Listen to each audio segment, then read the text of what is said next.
And that's what I'm curious to know from you too. I mean, like, these eighth graders, I mean, you have 2,500 kids come in, or even the high schoolers, or like, what are you seeing in the next generation that is, I guess, different from us, from our generation, say? Like, we're what generation? We're millennials? We're Millennials. Yeah, we're young millennials. yeah.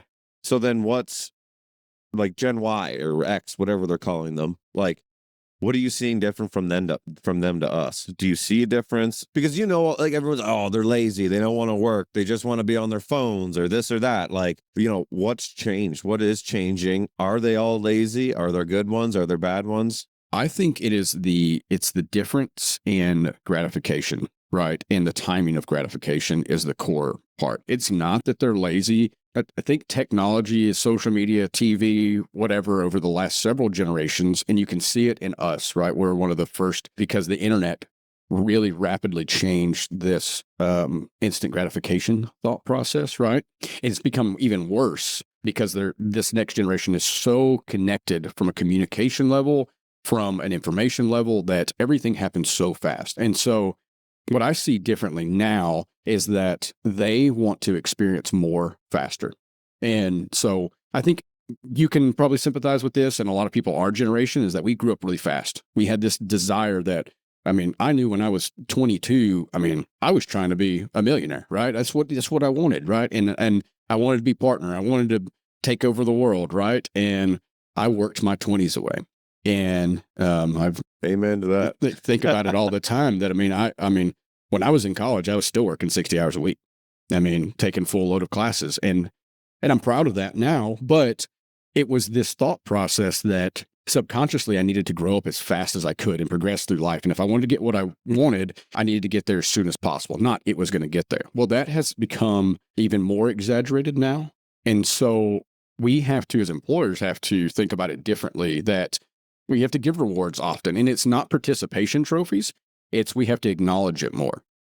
And so they want to learn more skills faster. And so I see with like this academy that we're building that there's a much more appetite for education at that level. And if we provide it, they will show up to classes. I mean, we had, somebody to come in and talk about mortgages, right? Well, the 20-year-olds were the ones that came, right? And you may think, well, duh, the 40s probably already have a mortgage. That's not true in our industry, right? Home ownership is way lower in our industry than it is in a lot of industries.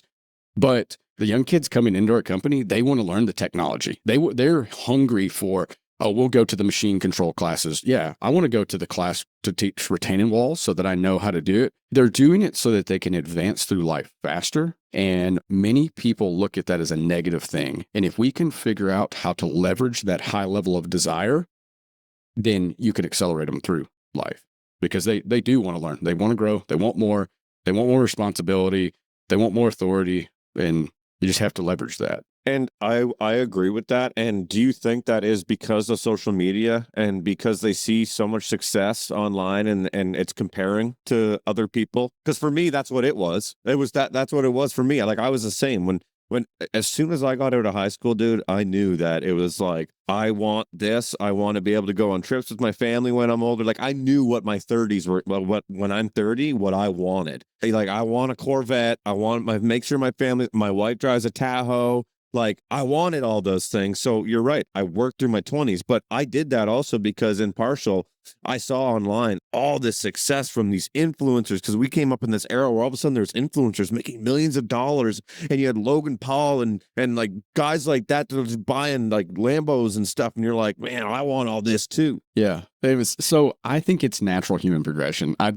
I think that the internet accelerated it, but let's go way back in time. It used to take a lot more effort for us to get food, right? We either had to, roam the planet and then we went into agriculture and we started doing that. I mean, it was not very long ago as a species that we spent every single waking hour of the day gathering food. I mean, 100 years ago, there's still people that they spend a lot of their time just trying to meet their basic needs. I think about it. Are you familiar with Maslow's hierarchy of needs? Maslow was a psychologist back from, I think, the 20s or so, and he developed this thought process, and it's a pyramid. And it's that as humans, we have levels of priority of needs that we want to obtain, right? And so food is number one. If we don't obtain food, we don't live.